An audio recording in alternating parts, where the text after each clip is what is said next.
बिस्मिल्लाहिर्रहमानिर्रहीम। अस्सलाम वालेकुम दोस्तों, अगर आप भी देगी आलू गोश्त के शौकीन हैं ना, और वो भी ओरिजिनल रेसिपी के, तो ये रेसिपी आपके लिए स्किप नहीं करना। आप कभी गांव देहात में जाते हैं ना, तो वहाँ स्पेशल आलू गोश्त का सालन बनाया जाता है। तो वो बिल्कुल इस तरीके से बनाया जाता है, इतना मज़े का लगता है कि हाथ नहीं रुकता।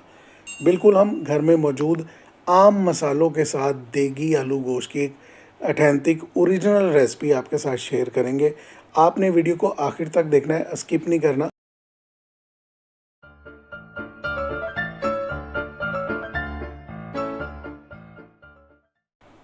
बिस्मिल्लाहिर्रहमानिर्रहीम। अस्सलाम वालेकुम दोस्तों, मैं हूं आपका होस्ट, आपका दोस्त जुगनू जान, और आप देख रहे हैं जुगनू फूड। दोस्तों, आज हम आपके साथ शेयर करेंगे देगी आलू गोश्त की एक unique recipe, authentic recipe, original recipe. आप ये जब बनाएंगे तो आपको वही आलू गोश्त का मज़ा आएगा जो आप शादी ब्याह में खाते हैं। जब कभी आप किसी देहात में, गांव में जाते हैं ना, तो वहाँ ये आलू गोश्त बनाया जाता है। जिसके लिए हमने यहाँ सबसे पहले एक कढ़ाई में लेना है घी।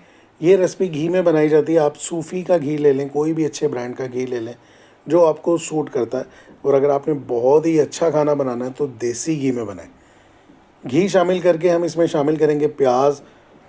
प्याज आपके टेस्ट के अकॉर्डिंग, जो आप शोरबा गाढ़ा रखना चाहते हैं या पतला रखना चाहते हैं, उस हिसाब से आप प्याज यूज़ कर सकते हैं। मैं यहाँ पर आधा किलो गोश्त की रेसिपी बना रहा हूँ, जिसमें 2 बड़े साइज़ के प्याज लिए, बारीक कट कर हमने प्याज को ब्राउन कर लेना है, अच्छे से फ्राई करना है। इसको हम थोड़ा फ्राई नहीं करेंगे, लाइट गोल्डन नहीं करेंगे, बल्कि इसको हम डार्क गोल्डन करेंगे, गोल्डन ब्राउन कर लेंगे प्याज को। बहुत ही ज़बरदस्त, बहुत ही मज़े की, और सबसे बड़ी बात ये कि आपका घर का कोई भी फ़र्द ये आसान सी रेसिपी ना आसानी से बना सकता है। प्याज को हमने करना है अच्छे से फ्राई। वैसे तो जुगनू फूड पर बहुत सारी रेसिपीज़ मौजूद हैं आलू गोश्त की, लेकिन ये सबसे अलग है और बहुत ही मज़े की है।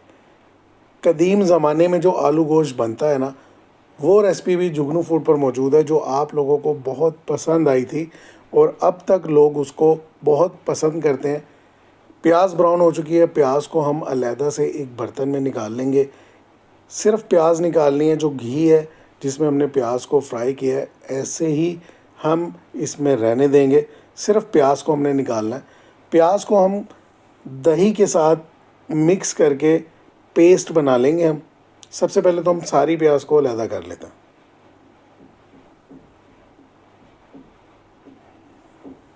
जो सहूलत आपको लगती है ना प्याज को सेपरेट करने की, आप उस सहूलत से प्याज को अलहदा कर लीजिएगा। किसी चम्मच की मदद से, स्ट्रेनर की मदद से, छानने की मदद से प्याज सारी अलग हो चुकी है। अब उसी घी के अंदर जिसमें हमने प्याज को फ्राई किया था ना, आप मटन का गोश्त शामिल कर सकते हैं, बीफ शामिल कर सकते हैं, और चिकन भी आप सेम इसी प्रोसीजर से पका सकते हैं। हम यहाँ पर बीफ शामिल कर रहे हैं। 500 ग्राम बीफ लिए, हड्डी वाला। हड्डी वाला गोश्त ज़्यादा मज़े का लगता है। जब आप कभी आलू गोश्त बनाए ना, तो उसमें आपने बग़ैर हड्डी का गोश्त शामिल नहीं करना, बल्कि हड्डी वाला गोश्त शामिल करें, तो आलू गोश्त बहुत ही मज़े का बनता है। अब करना ये कि इसी घी में हमने गोश्त को 2 से 3 मिनट तेज़ आंच पर फ्राई करना है। फिर इसमें हम हाफ़ टेबल स्पून अदरक और लहसुन का पेस्ट शामिल कर देंगे। ताज़ा पेस्ट बना लें आप और वो शामिल कर दें। पेस्ट शामिल करके भी इसको अच्छे से हम मिक्स करेंगे और साथ साथ इसको पकाते जाएंगे। ये देख रहे हैं, आपको लहसुन और अदरक के जो छोटे छोटे पीस हैं ना, वो अभी नज़र आ रहे हैं, लेकिन जब ये बिल्कुल तैयार हो जाएगा तो इसका ऐसा ज़बरदस्त फ्लेवर आ जाएगा इसमें कि खाने वाले को मज़ा आ जाएगा। जो प्याज हमने ब्राउन की थी ना, 2 अदद प्याज लिए थे हमने, अच्छे से ब्राउन कर लिए। ब्राउन प्याज को हम ब्लेंडर जग में शामिल करें और इसमें हम शामिल करेंगे तकरीबन 1 कप के करीब दही, यानी कि 100 या 150 ग्राम इसमें हम दही शामिल करके इसको अच्छे से हम कर लेंगे ब्लेंड। इसका फ़ाइन पेस्ट बनाएंगे हम।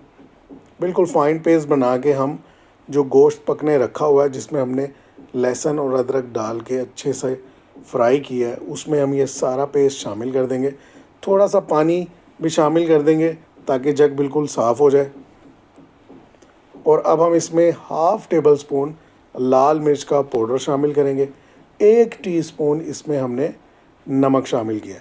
आप तमाम मिर्च मसाले अपने टेस्ट के अकॉर्डिंग इसमें कम या ज़्यादा इस्तेमाल कर सकते हैं। हल्दी शामिल की है, हाफ़ टी स्पून मैंने यहाँ पर हल्दी शामिल की है। इसी तरह हाफ़ टेबल स्पून यहाँ पर धनिया पाउडर शामिल किया। ये 3-4 बेसिक मसाले हैं जो हर खाने में इस्तेमाल किए जाते हैं और सारा जायका इसी से निकलता है। 1 टीस्पून यहाँ पर हमने कश्मीरी लाल मिर्च शामिल की है, जिसको रोगनी मिर्च भी कहते हैं। इसका पर्पज़, इसके ऊपर जो कलर आता है ना, वो खूबसूरत कलर लेके आती है। इसकी जो रोगन बनता है, जो इसकी तरी बनती है ना, वो खूबसूरत बनती है। ये तीखी नहीं होती, इसका मकसद सिर्फ रंग लाना ही है। अच्छे से मिक्स करेंगे, ये देख लें आप, इसको इस तरह अच्छे से मिक्स करना है। इसमें अभी हमने बहुत ज़्यादा कोई पानी शानी कुछ शामिल नहीं किया, जस्ट थोड़ा सा 1 घूंट के करीब हमने पानी शामिल किया था जग को साफ़ करने के लिए। 2 अदद इसमें हमने सब्ज़ इलायचियाँ भी शामिल कर दी हैं। खड़े मसाले इसमें हम शामिल नहीं कर रहे, सिर्फ 2 सब्ज़ इलायची शामिल की है ताकि इसमें एक बेहतरीन सी खुशबू आ जाए। जो आप गांव देहात में शादी ब्याह में ये आलू गोश्त खाते हैं ना, तो उसमें एक ख़ास खुशबू भी होती है जो सब्ज़ इलायची से पैदा की जाती है। अच्छी तरह मिक्स करते जाएंगे और हम इसको साथ साथ पकाते जाएंगे। इसको हमने बहुत अच्छे से भून लेना है। अभी हम इसको कवर करके नहीं पका रहे, सिर्फ हम इसको भून रहे हैं। अब आप देखें, इसको हमने बहुत अच्छे से भून लिया। तकरीबन 10 मिनट हमने इसको तेज़ आंच पर भुना। इसका कलर देखें आप, कितना खूबसूरत कलर आया ना। अब हम इसमें पानी शामिल कर देंगे। हस्बे ज़रूरत हम पानी शामिल करेंगे। जितना आपको शोरबा रखना है उससे थोड़ा सा पानी आप ज़्यादा रखें। ये आलू गोश्त जो है, ये बिल्कुल पानी वाला अच्छा नहीं लगता, ये गाढ़ा गाढ़ा अच्छा लगता है। और इसको हम कवर करके तकरीबन 30 मिनट तक ऐसे ही पकने देंगे ताकि गोश्त अच्छे से गल जाए। 30 से 45 मिनट भी हो सकते हैं क्योंकि हम बीफ पका रहे हैं। तकरीबन 40 मिनट के बाद हमने कवर रिमूव कर दिया। ज़बरदस्त किस्म का गोश्त गल चुका है, पानी इसका बहुत हद तक ड्राई हो चुका है। ये देख लें, सारा जो शोरबा है ना, आलू गोश्त का शोरबा, वो गाढ़ा गाढ़ा है, जैसा कि आप इस वक्त वीडियो में देख रहे हैं। ज़बरदस्त सा हमारा आलू गोश्त जो है दोबारा भुनाई पर आ चुका है, पानी इसका ड्राई हो चुका है। अब हम इसमें शामिल करेंगे आलू।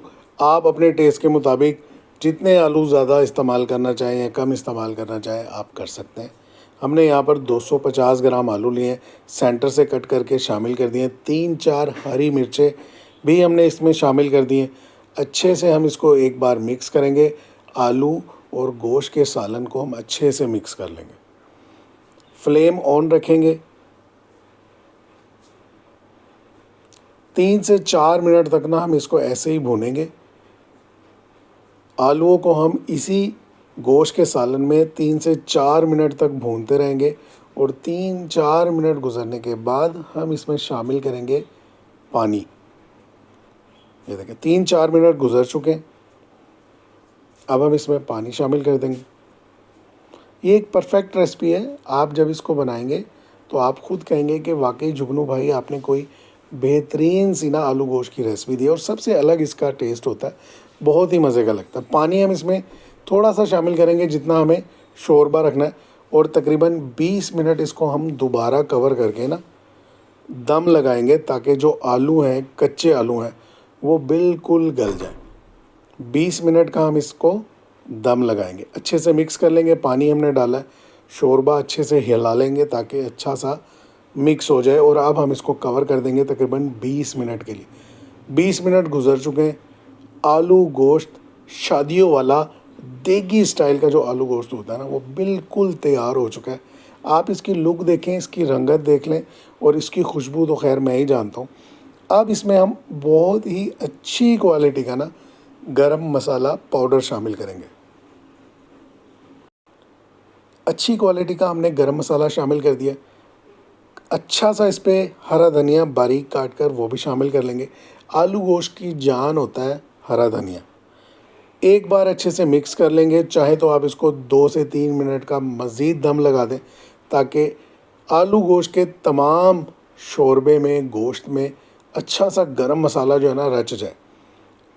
इसको दम कर लगाएंगे हम 2 से 3 मिनट का। ये देखें आप, बिल्कुल ज़बरदस्त इसकी लुक है। आलू भी तैयार हो चुके हैं और गोश्त बिल्कुल रेडी है। डिश आउट कर लेते हैं। बहुत ही लुक ज़बरदस्त है इसकी। आप इसको एक बार ज़रूर बनाइएगा। मुझे उम्मीद है ये रेसिपी आपको ज़रूर पसंद आएगी। नेक्स्ट वीडियो तक के लिए मुझे इजाज़त दीजिए। अपना बहुत सारा ख्याल रखिए। जाने से पहले तमाम दोस्तों से गुजारिश है, चैनल को सब्सक्राइब कर दें, घंटी का बटन भी दबा दें ताकि आपसे मेरा राब्ता हमेशा कायम रहे। अल्लाह हाफिज़।